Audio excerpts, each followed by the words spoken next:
শুনে রাখুন, খুব মন দিয়ে শুনে রাখুন। এই গল্প কোনো সাধারণ গল্প না। এই গল্প শোনার পর আপনি একা ঘুমাতে পারবে না। আপনি আলো জ্বালিয়েও অন্ধকার অনুভব করবে। কারণ এই গল্প শুধু কানে ঢুকে থামে না, এটা ঢুকে পড়ে মাথায়, রক্তে ও আত্মায়। আর ভয়ের অপর নাম কিন্তু সাইদুল হরর স্টোরি। তাই আমাদের সাথে থাকতে আমাদের চ্যানেলটি এক্ষুনি সাবস্ক্রাইব করুন ও কানে হেডফোন দিয়ে রুমের লাইট বন্ধ করে দিন। আমরা এই গল্পের পার্ট 1 আপলোড করেছিলাম।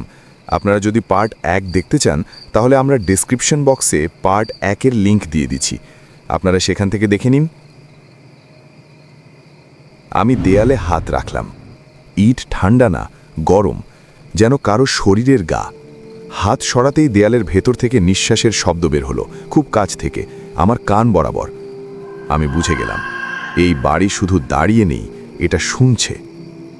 উপরের তলা থেকে আবার সেই ধপ ধপ শব্দ, এবার দ্রুত, কেউ নামছে। আমি দৌড়তে চাইলাম, কিন্তু পা নড়ছে না, মেঝে যেন পা চেপে ধরেছে। সিঁড়ি বেয়ে নামলো একটা ছায়া, শরীর আছে, মুখ নেই, গলা থেকে কাঁদার মতো শব্দ। সে আমার সামনে এসে দাঁড়ালো। সে বলল, এখানে যারা আসে তারা সবাই কিছু হারায়। হঠাৎ আমার হাত কেটে গেল, বুঝতেই পারলাম না কিভাবে। রক্ত মেঝেতে পড়তেই মেঝে কেঁপে উঠল, দেয়ালগুলো আনন্দে কাঁপছে, যেন খাবার পেয়ে গেছে। আমি দৌড়ে একটা দরজা খুললাম, ভেতরে আরেকটা দরজা, সেটাও খুললে আরেকটা। দরজার শেষ নেই, প্রতিটা দরজায় ফিস ফিস। আর ভেতরে একটা ঘর থেকে বাচ্চার কান্না। ঢুকতেই দেখি খালি দোলনা, দোলনা নিজে নিজে দুলছে, দোলনার নিচে লেখা, মা আসেনি। হঠাৎ আমার মায়ের মুখ চোখের সামনে, সে কাঁদছে, বলছে ফিরে আয়। আমি এগোতেই মুখটা বিকৃত হয়ে গেল, দাঁত বড়, চোখ কালো। এক ঘরে শত শত আয়না, সব আয়নায় আমি, কিন্তু প্রত্যেকটা আমি আলাদা। কেউ কাঁদছে, কেউ হাসছে, কেউ রক্তে ভেজা। এক আয়না বলল, এই বাড়ি মানুষ খায় না, অহংকার খায়। দেয়ালে নাম লেখা, শত শত নাম, কিছু কাটা, কিছু রক্তে ভেজা। শেষ নামটা রাশেদ, আমার নাম। গভীর কণ্ঠ আবার বলল, থাকলে বাঁচবে, পালালে মরবে। বাইরে মোরগ ডাকছে, কিন্তু ভেতরে সময় থেমে, ঘড়ির কাঁটা ঘুরে উল্টো দিকে। জানালার কাঁচে চোখ ফুটে উঠল, শত চোখ, সবাই তাকিয়ে, কেউ পলক ফেলছে না। আমি নিজের সাথে কথা বলতে শুরু করলাম। উত্তর দিচ্ছে আরেকটা কণ্ঠ, আমারই গলায়। সিঁড়ির নিচে লাশ, শুকনো, কেউ প্রার্থনা করছে এখনো, ঠোঁট নড়ছে, ভুল করেছি। বাইরে গ্রামের আজান, খুব দূরে। আমি চিৎকার করলাম, দেয়াল হাসল। কণ্ঠ বলল, যে ভয়কে তুচ্ছ করে সে ভয়েই মরে। আমি একটা ঘরে ঢুকে দরজা বন্ধ করলাম। ঘরের মাঝখানে শুধু একটা কাগজ, লেখা, এখনো সময় আছে। দরজার বাইরে শব্দ বাড়ছে, দেয়াল ফাটছে।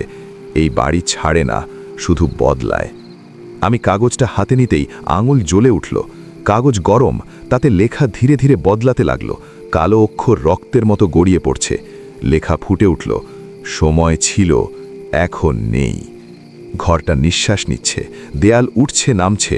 আমি বুঝতে পারলাম আমি কোনো ঘরে নেই, আমি কোনো কিছুর ভেতরে আছি। দেয়ালে ঝুলে থাকা ছবিগুলো নড়তে লাগলো। সব ছবিতে গ্রামের মানুষ, লাল মিয়া চাচা, কামাল, এমনকি আমার বাবাও। কিন্তু ছবিগুলোতে সবার চোখ কালো। হঠাৎ কেউ আমার নাম ধরে ডাকল, রাশেদ। কণ্ঠটা আমারই মায়ের।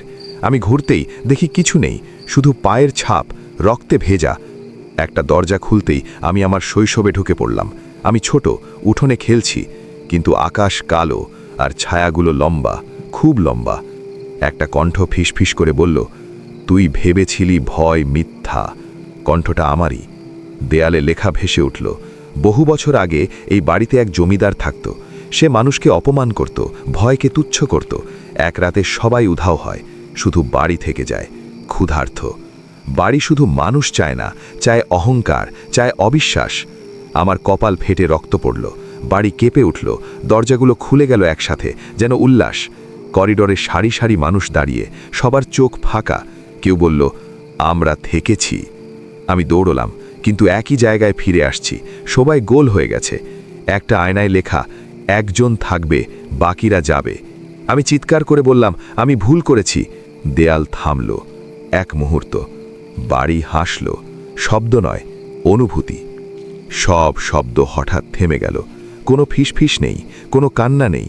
ভয়ঙ্কর বাড়ি প্রথমবারের মতো চুপ। এই নীরবতা আগের সব শব্দের চেয়েও ভয়ঙ্কর। মেঝেতে ফাটল ধরল। ফাটলের ভেতর থেকে লাল আলো, যেন নিচে আগুন না, চোখ জ্বলছে, চোখের সারি। তারা একসাথে তাকিয়ে আছে আমার দিকে। গভীর কণ্ঠ এবার সামনে এলো। কোনো অবয়ব নেই, কিন্তু উপস্থিতি ভারী। সে বলল, তুই অনেক দূর এসেছিস। কণ্ঠ বলল, এই বাড়ি একা থাকতে পারে না, কাউকে থাকতে হয়। দেয়ালে নিয়ম লেখা উঠল।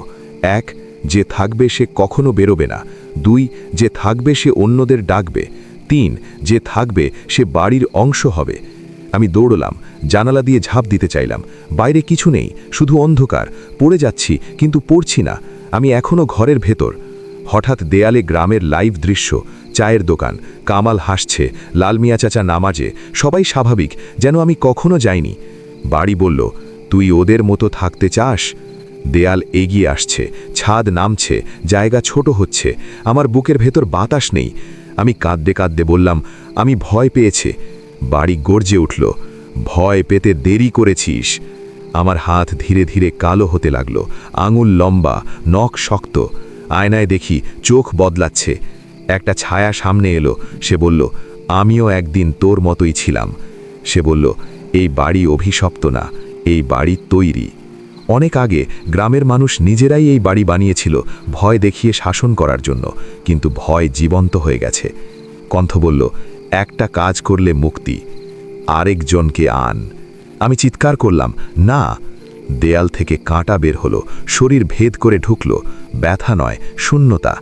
আমি হাঁটু গেড়ে বসে পড়লাম। অহংকার ভাঙল। দূরে আজান, খুব ক্ষীণ। দেয়াল কেঁপে উঠল। বাড়ি গর্জে উঠল, থাম। ছাদে ছোট ফাটল, আলো ঢুকছে। আমি বললাম, আমি থাকব। সব থেমে গেল। ব্যথা নেই, ভয় নেই।